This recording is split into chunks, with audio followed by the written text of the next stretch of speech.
बता दो एक बार, आवाज आ रही है नहीं आ रही है? यस मैम, आ रही है मैम।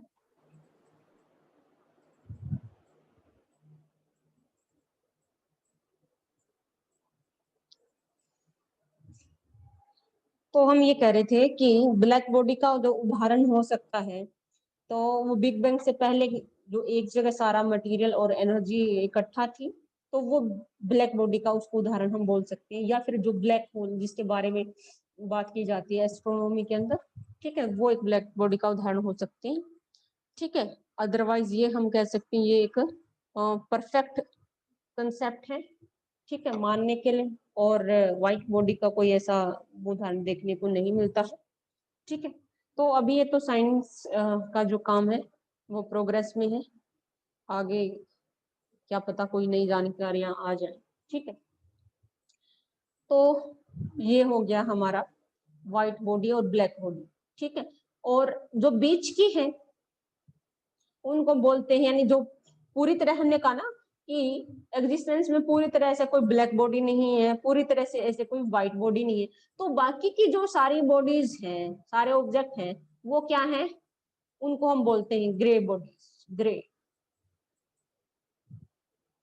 Grey bodies.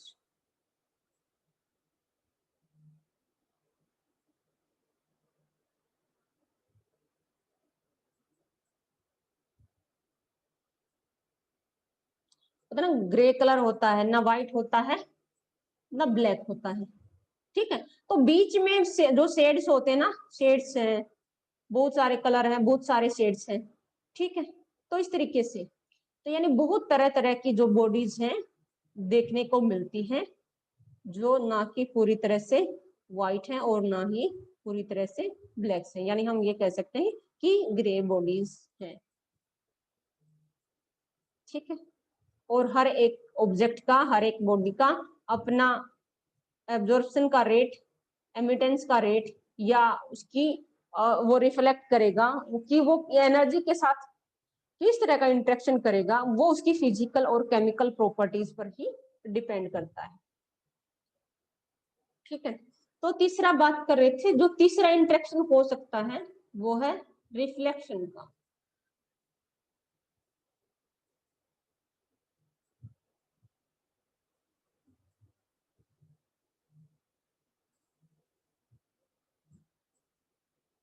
LE है ये रिफ्लेक्शन,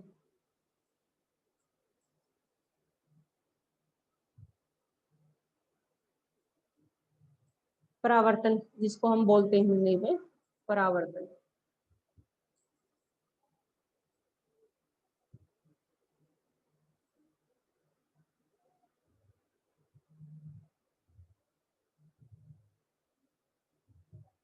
जो थोड़ा सा दिमाग को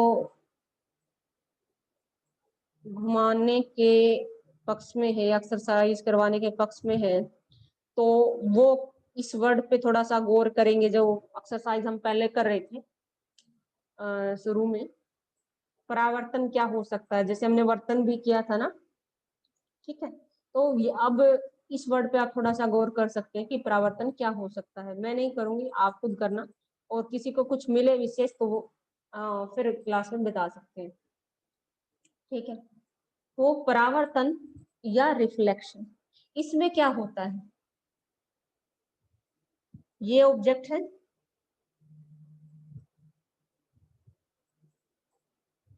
अब इस ऑब्जेक्ट पर एनर्जी आ रही है, ये आई।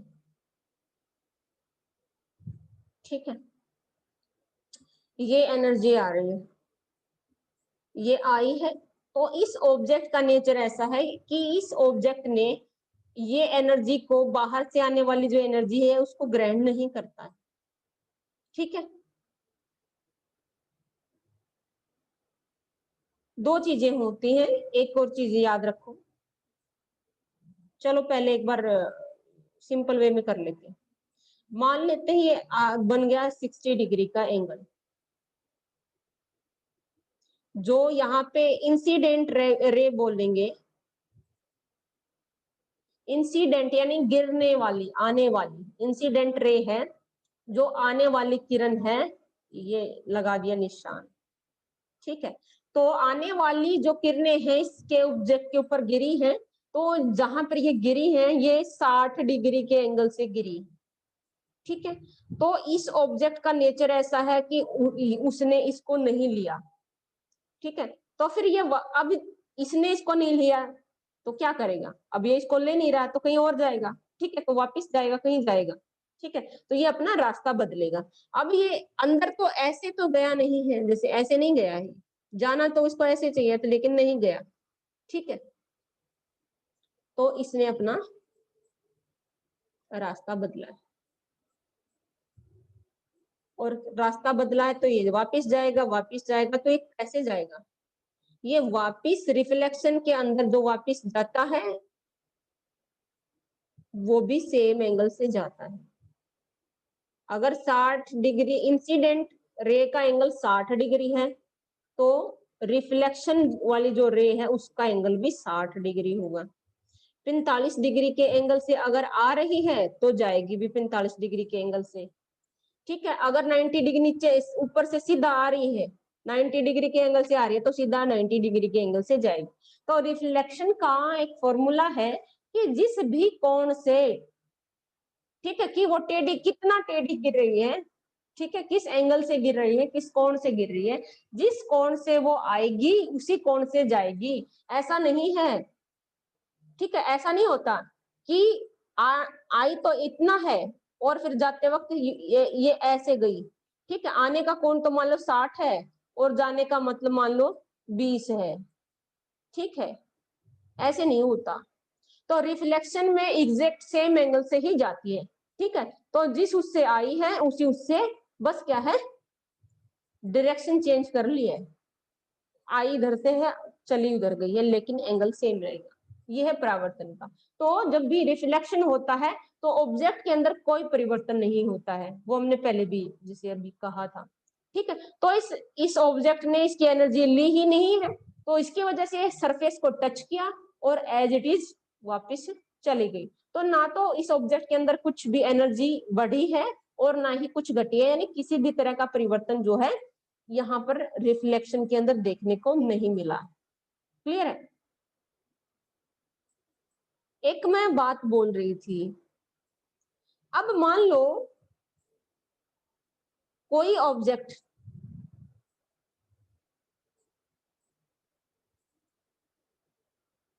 एब्जॉर्ब करेगा या रिफ्लेक्ट करेगा, है ना। एमिटेंस तो मैंने कहा जो एब्जॉर्प्शन करेगा तो ही एमिटेंस करेगा, रिफ्लेक्शन अगर हुआ है तो जिस पदार्थ के ऊपर रिफ्लेक्शन हुआ है आते हुए तो वो तो एमिट नहीं करेगा, ठीक है।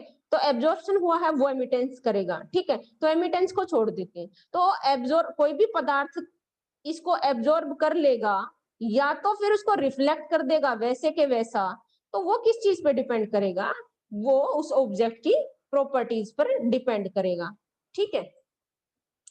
तो कोई पदार्थ का स्ट्रक्चर कैसा है, स्ट्रक्चर में खासकर बाहरी बनावट कैसी है। अब मान लो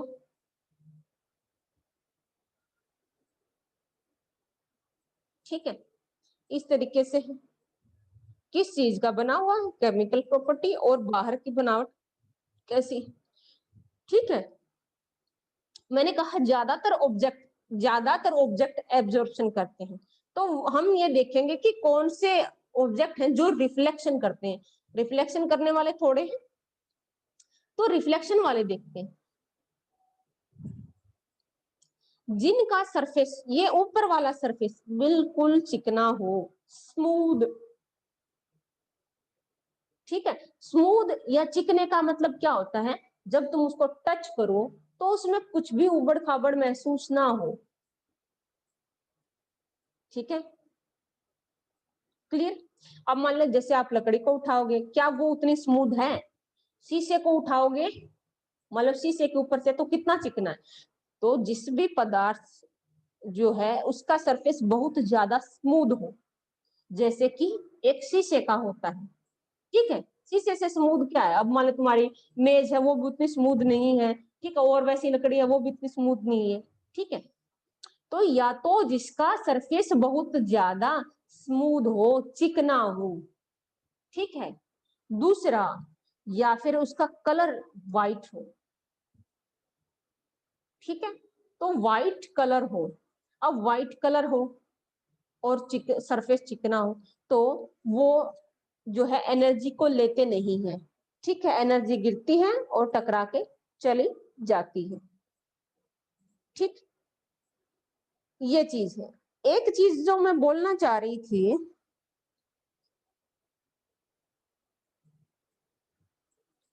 एक होता है टोटल रिफ्लेक्शन, एक हो सकता है पार्शियल रिफ्लेक्शन। अब देखते हैं, हमारी आंखें जो हैं वो परावर्तन करती हैं, आपको पता होगा, कोई बताएगा हमारी आंखें किस, यानी जो हम प्रकाश देखते हैं ना, तो प्रकाश के किस रंग का परावर्तन करती हैं? एक बार मुझे वो देंगे, मैं आपका वो कर रही हूँ, हाथ खड़े करेंगे अपने, यानी किन किन बच्चों को पता है हमारी आंखें किस रंग का परावर्तन करती हैं? हैंड रेज का पता होगा ना, इसमें ऑप्शन होता है, आपके पास हैंड रेज करने का ऑप्शन होगा, ब्लू हैंड करने का, ठीक है। एक बार करिए, मैं देखना चाहती हूँ आपको कितना पता है।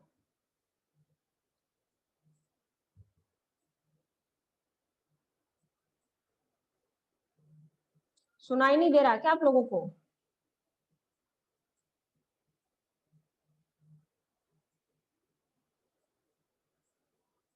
आवाज नहीं आ रही है क्या आप लोगों तक मेरी?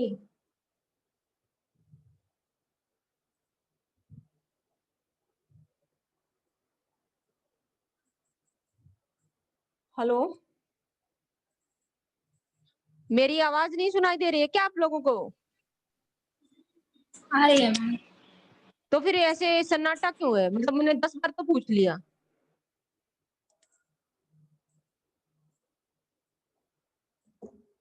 हैंड रेज कर लो जिसको ये पता हो कि हमारी आंखें किस कलर को रिफ्लेक्ट करती हैं, किस कलर के रंग को का परावर्तन कर देती हैं, रिफ्लेक्शन कर देती हैं।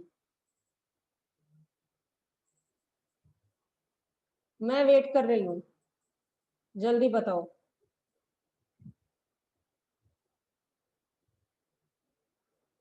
पूरी क्लास में से किसी को भी नहीं पता?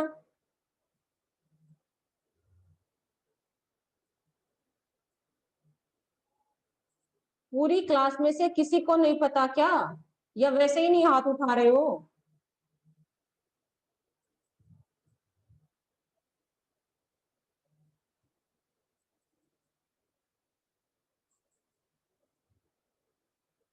आवाज नहीं आ रही किसी की भी? काजल 104, पता नहीं मैम। मुक्ता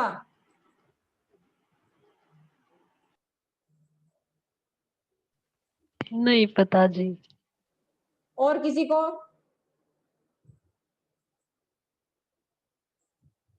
इतने डफर कैसे हो तुम लोग?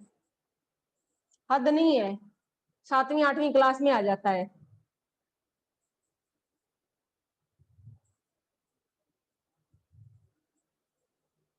ये जितना बता ये समझ में आ गया रिफ्लेक्शन का?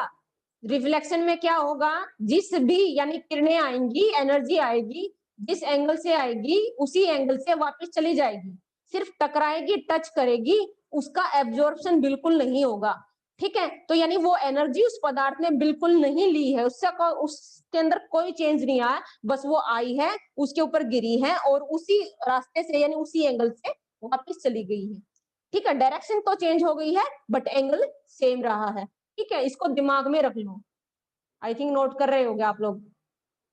ये कॉपी पेन लेके बैठे होगे या वो भी नहीं, कॉपी पेन लेके नहीं बैठे हो? बैठे हैं जी, नहीं रखी है। हाँ। अब बताओ, कोई भी कह देगा ये क्यों करवा रहे हो जी? तुम वो उस पूरी वो जो साइंस है, मतलब रिमोट सेंसिंग, उसको क्या समझोगे जो तुम्हें छोटी बेसिक साइंस नहीं पता है? वो तो सिर्फ रटने वाली बात होगी, और फिर कैसे रटोगे? वो भी तो वो तुम्हें पता होगा, लेकिन चाहिए ना, नहीं जी, सिलेबस करवा दो, सिलेबस करवा दो, करवा दो इनको सिलेबस।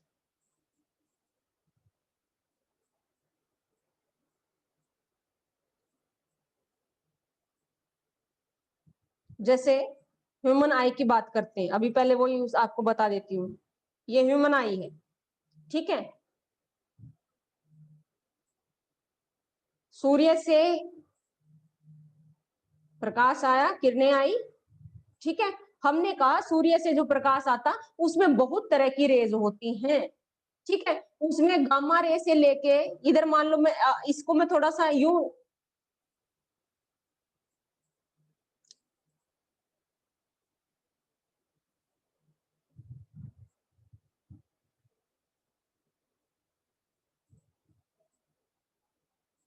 मान लो इतने चौड़ी है, यानी इसके अंदर बहुत तरह की किरणें हैं, वो यहाँ पे आ रही है इलेक्ट्रोम। हमने कहा ना कि बहुत सारी रेंज की किरणें हैं, बिल्कुल बारीक से लेके बहुत बड़ी बड़ी यानी रेडियो जैसी बड़ी तरंगे यहाँ पे हमें देखने को मिलती है। अब ये यहाँ पे आ रही है, ठीक है। तो वो सारी तरंगे हम तक, हमारी बॉडी या हमारी आंखों तक पहुंच पा रही है। तो मान लो ये आपकी आंखों पर आई, तो हमारी जो आंखें हैं, ह्यूमन आई है, वो केवल 0.4 से लेके 0.7 नैनोमीटर,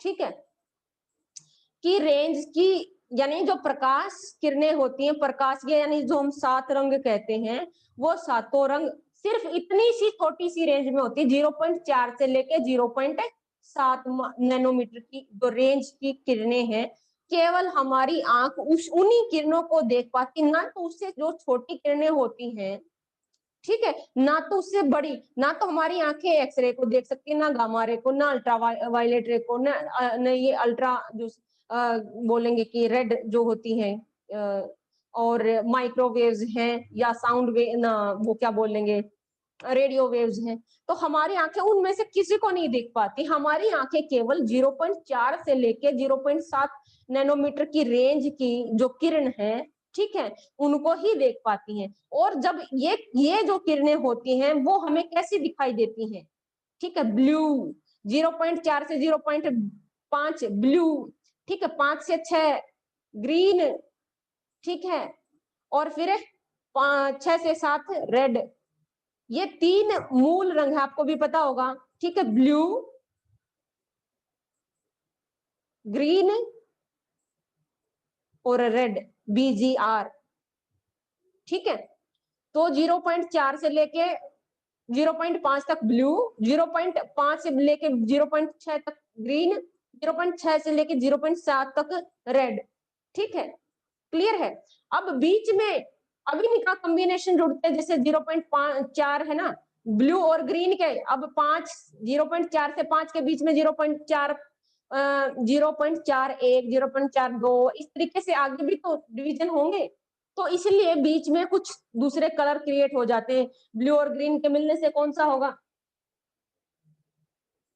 ठीक है, और ग्रीन और रेड है यहाँ पे, फिर जैसे यहाँ पे ऑरेंज हो गया, ठीक है, येलो हो गया, तो बीच में बाकी के जो हैं ह्यूज हैं यानी कलर हैं वो एक तरह से जनरेट होते हैं, लेकिन दो मुख्य कलर हैं वो ये 3 हैं, ठीक है, आगे समझ में। तो हमारी आंखें केवल 0.4 से लेके 0.7 की रेंज की माइक्रो नैनोमीटर रेंज की जो किरण है उनको ही देख पाती हैं। और जब हमारी आंखों को ये किरणें कैसी दिखती हैं, ये हमें दिखती हैं ब्लू, ग्रीन और रेड, हमारी आंखों को ये कलर दिखाई देते हैं, ठीक है।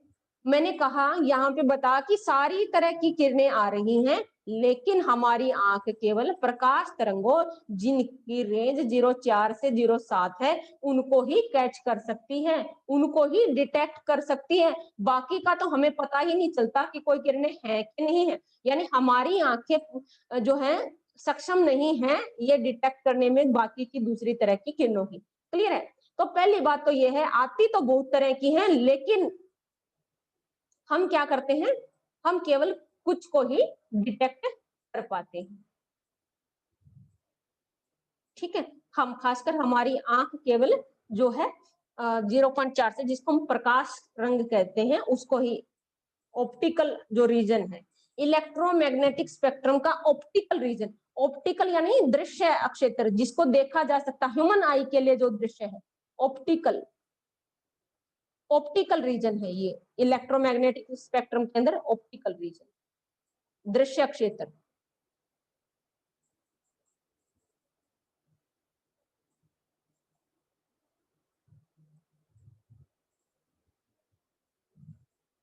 ठीक है,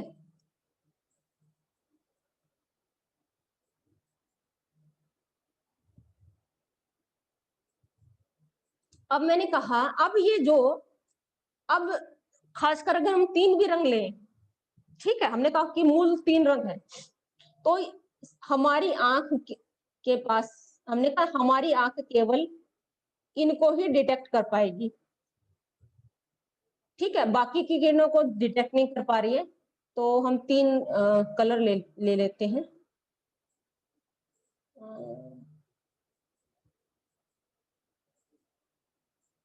ग्रीन, ठीक है, तो ब्लू हो गया, ग्रीन हो गया,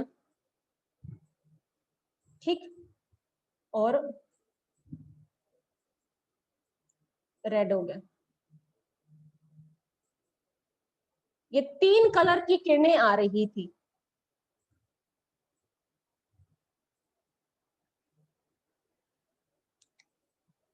ठीक है। अब ये मानते हैं, एक बार देखते हैं, मान लो ये, इसको आंख की बजाय इसको ये मान लो पेड़ है, ये पेड़ है, और ये इसका लीफ है, पत्ता है, ठीक है,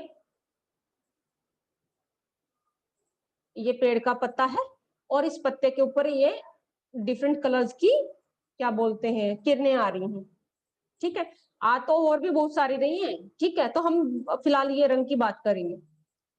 तो ये तीनों कलर की आ रही हैं, तो हम यहाँ पे खड़े हैं, ठीक है, ये ह्यूमन आई होगी हमारी, ठीक है, समझे, बना ले, ह्यूमन आई होगी। तो अब ये सारी तीनों तरह की आ रही हैं, तो ऐसा नहीं है कि ये जो पता है कि इस टोटल की टोटल को एब्जॉर्ब कर ले। हमने कहा ना कि इलेक्ट्रोमैग्नेटिक स्पेक्ट्रम तो बहुत लंबा चौड़ा है, उसमें बहुत तरह की है। तो ये इलेक्ट्रोमैग्नेटिक स्पेक्ट्रम की क्या है, बाकी की जो किरणों का क्या हुआ, उनको तो छोड़ ही दीजिए, यानी उनमें से कुछ को इसने एब्जॉर्ब कर लिया होगा, कुछ को रिफ्लेक्ट कर दिया होगा, ठीक। अभी यहाँ पे भी देखते हैं, इवन जो दिखने वाली है, जो कलर कलर की बात करें, इसमें भी क्या होगा। अब इस पेड़ ने क्या किया, इस ब्लू कलर की जो रे है उसको क्या बोलते हैं, एब्जॉर्ब कर लिया, ठीक है। ग्रीन कलर, ये रेड वाली को भी एब्जॉर्ब कर लिया, और ये जो ग्रीन वाली है इसको रिफ्लेक्ट कर दिया, यानी ये ग्रीन वाली इस पे टच करी, ठीक है, और सीधा इससे यानी इस पत्ते पे गिरी और टकरा के वापिस जिस एंगल से आई उसी एंगल से चली गई, और ये हमारी आंखों में पहुंच गई, ठीक है, क्लियर है। ये ब्लू और रेड को उस पत्ते ने एब्जॉर्ब कर लिया, उस पत्ते ने ब्लू कलर की जो एनर्जी थी रंग की उसको ले लिया, सोख लिया, है ना, एब्जॉर्प्शन होता है, और रेड वाली को भी एब्जॉर्ब कर लिया। लेकिन जो ग्रीन वाली है, यानी इस पत्ते का स्ट्रक्चर ऐसा है कि वो इस ग्रीन कलर वाली जो रेंज है, यानी उस तरह की किरण को वो एब्जॉर्ब नहीं कर पाता, उस रेंज, ठीक है। तो इसलिए वो ग्रीन जैसे ही आई वैसे ही टकरा कर वापिस आ गई, तो ना तो इसने इसको एब्जॉर्ब किया, तो जिस एंगल से आई उसी एंगल से चली गई। यहाँ पे एंगल तो हम सेम नहीं बना रहे, क्योंकि मैं ये थोड़ा सा आंख का यहाँ पे दिखा रही हूँ, या फिर यहाँ पे बना, तो ये एनर्जी आ रही है, ये चल रही है, इसको मान लेते हैं एक बार।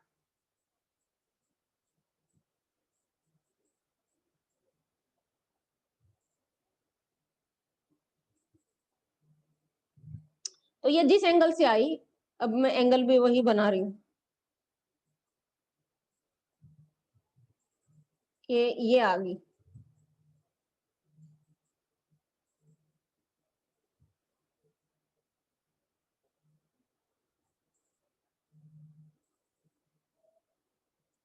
ठीक, और ये ट्रेवल कर रही है तो चल रही है। अब आपकी आंखों, आप यहाँ पे खड़े हो और आपकी आंखों में ये एनर्जी आ गई, पहुंच गई, आपको कौन से कलर, आपकी आंख को कौन से कलर की एनर्जी मिली?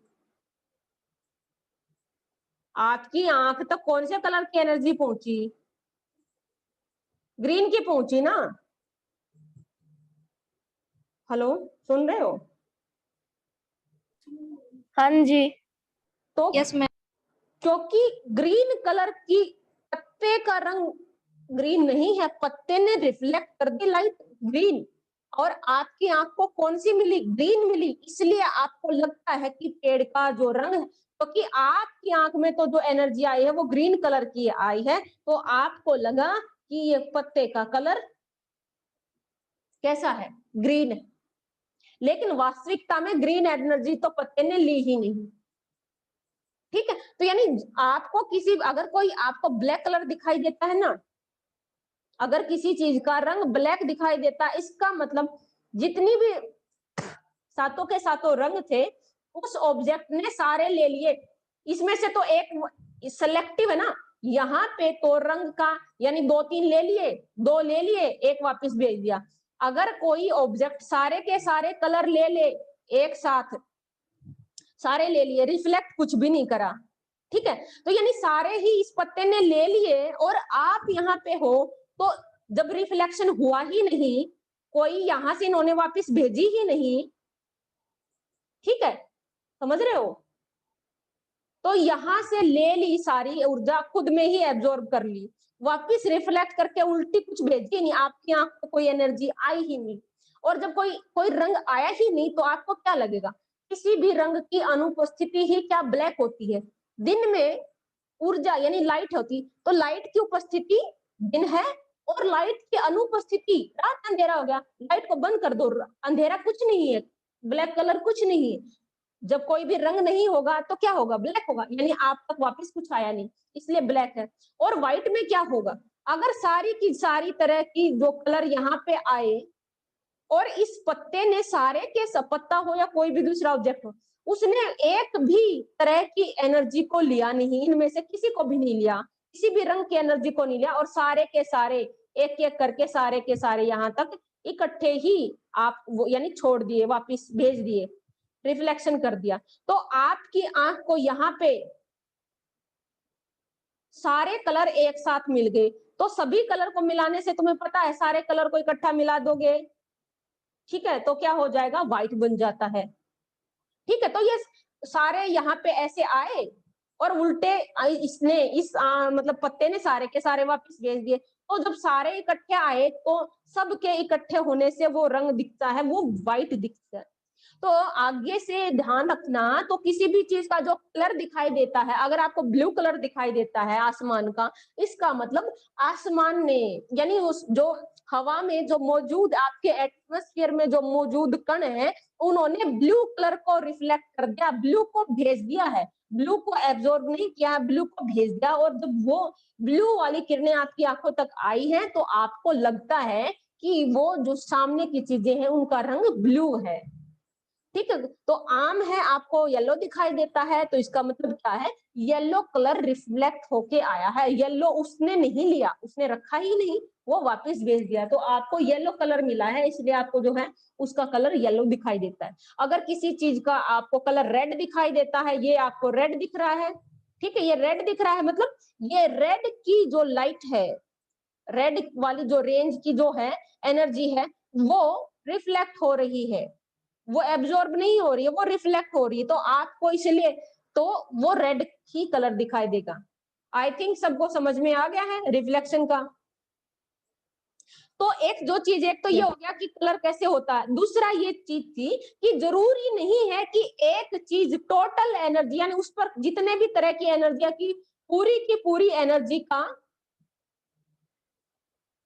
एब्जॉर्प्शन करे, या टोटल की टोटल एनर्जी का, जैसे मैंने कहा ना कि अब उस पत्ते ने क्या किया, ठीक है, बाकी के रंग तो रख लिए, लेकिन क्या है, क्या किया, एक का जैसे है ना ग्रीन कलर को वापिस भेज दिया, तो यानी कुछ एनर्जी को तो एब्जॉर्ब कर लिया और कुछ को रिफ्लेक्ट यानी सिलेक्टिव हो गया।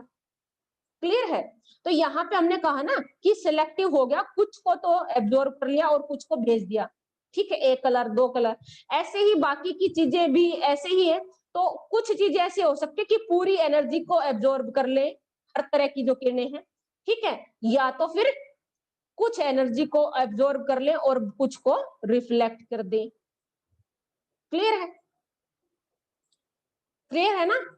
तो जिस भी चीज का जो रंग दिखाई देता है, तो जो चीज रिफ्लेक्ट, वो इतनी सारी चीजों में से, इतनी सारी एनर्जीज, इतने सारे तरह की तरंगों में से जो तरंग आपके पास रिफ्लेक्ट होके आती है, आपको उसका वैसा ही रंग दिखाई देता है।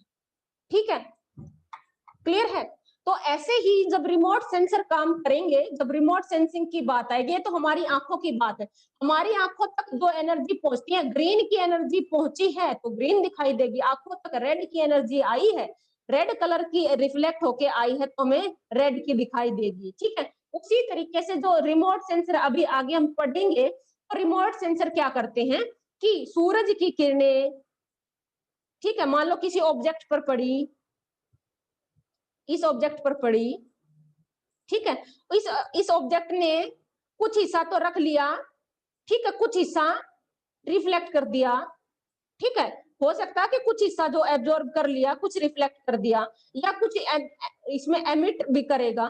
तो ये सेंसर है, मान लो ये सैटेलाइट के ऊपर सेंसर है, तो ये इस सेंसर तक, यानी सेंसर वो एक तरह की कैमरा कह लो, आंख कह लो, तो उस कैमरे तक, सेंसर तक जो एनर्जी रिफ्लेक्ट होके जाएगी या एमिट होके भी, ठीक है, या पूरी एब्जॉर्ब कर ली है, तो एब्जॉर्ब होने के बाद जो एमिट होके जाएगी, ठीक है, या तो वो, या तो रिफ्लेक्टेड एनर्जी, ठीक है, उनको वो कैप्चर करता हो, तो यानी इनको वही एनर्जी मिलेगी जो या तो एमिटेंस से जाएगी या तो रिफ्लेक्शन से जाएगी।